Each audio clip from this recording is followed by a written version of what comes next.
ఆంధ్రప్రదేశ్లోని కోస్తాతీర ప్రాంతంలో మంచినీటి చెరువులు ఎక్కువగా ఉన్నాయి. బొచ్చె, రోహు, మృగాల వంటి చేప రకాలను పెంచుతూ ఉంటారు. వీటిని కార్పు చేపలు అంటారు. సాధారణంగా ఈ కాలంలో వాతావరణంలో వచ్చే మార్పులు, అధిక ఉష్ణోగ్రతల కారణంగా నీటిలో కరిగి ఉన్న ప్రాణవాయువు లభ్యత తగ్గుతుంది. కనుక చెరువుల్లో నీటి నాణ్యతను ఎప్పటికప్పుడు గమనించుకుంటూ ఎరేటర్లను ఏర్పాటు చేయడం అవసరం. అంతేకాదు, మనం అందించే మేతలు నాణ్యంగా ఉన్నప్పుడే ఆశించిన దిగుబడులు పొందగలం. కార్పు చేపల పెంపకంలో తీసుకోవాల్సిన జాగ్రత్తలను తెలియజేస్తున్నారు ఆచార్య ఎన్జీ రంగా వ్యవసాయ విశ్వవిద్యాలయం, నెల్లూరు కృషి విజ్ఞాన కేంద్రం మత్స్యశాస్త్రవేత్త డాక్టర్ హరిసాధు. ప్రధానంగా మనకు ఈ కార్పు చేపల పెంపకంలో రైతులకి అధిక ఆదాయం ఎలా సాధించగలము, వివిధ మార్గాలు ఎలా మనం పాటించి సాగులో రైతుకి ఆదాయం చేసే విధంగా చేయాలంటే, ప్రధానంగా ఈ కార్పు చేపల పెంపకంలో ఎయిరేషన్ అనేది చాలా ముఖ్యమైన అంశం. ఎయిరేటర్స్ కేవలం ఈ రొయ్యలకు మాత్రమే కదా వాడాలి, చేపలకు ఎయిరేషన్స్ ఏంటి, ఎయిరేటర్ల యొక్క ఆవశ్యకత అసలు ఉందా అనేటటువంటి మనకు ప్రశ్నించడం జరుగుతుంది. కానీ వాస్తవం గమనించినట్లయితే అది చేపలు కానివ్వండి, రొయ్యలు కానివ్వండి, ఈ ఏ జీవైనా సరే నీటిలో కరిగి ఉన్న ఆక్సిజన్ మాత్రమే తీసుకోవాలి. అలాంటి పరిస్థితుల్లో మనం కార్పు చేపలకి దాదాపు ఎకరాకు 3000 స్టాక్ చేసిన పరిస్థితుల్లో ఆక్సిజన్ 5 ppm అనేది ఉంటే చేపలకు చాలా అనుకూలంగా ఉంటుంది. కనుక ఈ ఎయిరేషన్ అనేది చాలా ముఖ్యం. అందుకని ఎయిరేషన్ ఎకరాకి కేవలం 4 HP మాత్రం చాలు. 4 HP మనం ఇచ్చినట్లయితే ఎకరాకి 3000 స్టాక్ చేసే పరిస్థితుల్లో ఎకరాకి 4000 కూడా స్టాక్ చేయొచ్చు. అంటే మనం వేరే విధంగా చెప్పాలంటే ఎకరాకి 3000 స్టాక్ చేస్తే 3 టన్నులు తీయగలుగుతాం. అదే 4000 స్టాక్ చేసినట్లయితే 4 టన్నులు కూడా తీసే అవకాశం ఉంటుంది. ఎయిరేషన్కి మనకు అయ్యే ఖర్చు కంటే కూడా 4 రెట్లు ఎక్కువ ఆదాయం ఇక్కడ మనకు పంటలో వస్తుంది. అంతే కూడా కాకుండా మనకు పంట కాలం అనేది ఎయిరేషన్ లేకుండా చేసేటటువంటి చెరువుల్లో 10 నెలల వరకు పంట పొడిగించబడుతుంది.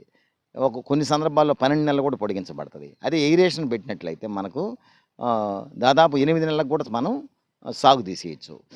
2 సంవత్సరాల్లో మనం 3 పంటలు తీసే అవకాశం ఉంటుంది. తర్వాత ఇంకా ప్రధానంగా మనం ఈ వేసవిలో మనం గమనించినట్లయితే ఎలాంటి జాగ్రత్తలు తీసుకోవాలి అంటే, నీటి లోతు చాలా ముఖ్యం. ఎందుకంటే ఎంత నీరు ఉంటే అంత అనుకూలం. ఆ నీరు 6 నుంచి 8 అడుగులు మెయింటైన్ చేయగలిగితే ఇంకా మంచిది. దానివల్ల ఏమవుతుందంటే 3 అడుగుల నీళ్లు వేడెక్కిన కింద ఉండేటటువంటి మిగతా 3 అడుగుల నీళ్లు అనుకూలంగా ఉంటుంది కనుక, బాగా చల్లగా ఉండే అవకాశం ఉంటుంది కనుక రైతులు 6 నుంచి 8 అడుగులను ఉంచగలిగితే చాలా మంచిది. వీటితో పాటు రైతులు ప్రస్తుత పరిస్థితుల్లో విధిగా నేల నీటి ప్రొబయాటిక్స్ వాడుకోవడం చాలా మంచిది. మనకు ప్రధానంగా సాయిల్ మ్యాక్స్ అనేటటువంటి ఒక ప్రొబయాటిక్ ఉంది. ఇది చాలా మంచి అద్భుతమైనటువంటి ప్రొబయాటిక్. మనం రైతుల్లో చాలా మంది రైతుల్లో మనం చూసాం.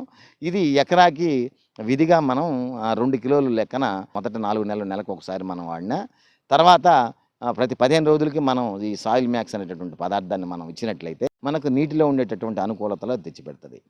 అంతే కూడా కాకుండా మనకు రైతులు ఈ చేపల చెరువుల్లో ఈ మినరల్స్ యొక్క కంటెంట్ తగ్గిపోతూ ఉంది రాను. కనుక విధిగా క్లోరైడ్ ప్లస్ అనేది ఒక 10 కిలోలు, హైమిన్ ప్లస్ అనేటటువంటి ఒక 10 కిలోలు, అంటే ఎకరాకి 20 కిలోలు మనం ప్రతి 15 రోజులకు ఒకసారి మనం ఇచ్చినట్లయితే ఈ నీటిలో ఈ చేపలకి వాటికి ఎక్స్కోస్కెలిటన్ అంటే వాటికి కావాల్సినటువంటి మినరల్స్ అందించేదానికి అనుకూలత ఉంటుంది. కనుక ఈ జాగ్రత్తలు తీసుకోవడం చాలా ముఖ్యం. అలానే మనకు మేతలు అనేది ఎంచుకునేటప్పుడు నాణ్యమైన మేతలు ఎంచుకోవడం చాలా అవసరం. ఎందుకంటే పొడి దాణాలు ఎక్కువ మంది రైతులు వాడుతున్నారు, కొందరు పెల్లెట్స్ మేతలు కూడా వాడుతున్నారు. పొడి దాణాలు వాడే పరిస్థితుల్లో నాణ్యమైన మేతలు ఎంచుకోండి. నాణ్యమైన మేతలు కిలో మీద ₹1, ₹2 ఎక్కువైనా వాటినే ప్రిఫర్ చేయండి. అంతే కూడా కాకుండా ఈ యొక్క పెల్లెట్ మేతలు వాడేటప్పుడు మీరు కంపెనీ మేతలే కొనక్కర్లేదు.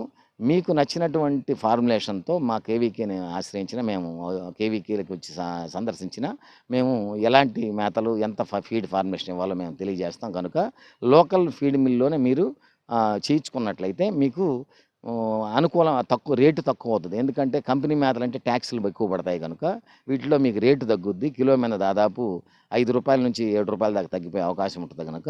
అంతేకాదు క్వాలిటీ పరంగా కూడా ఎలాంటి నిశ్చింతగా మంచి మేతలే మన పెద్ద పెద్ద కంపెనీ వచ్చేసి ఉన్నాయి.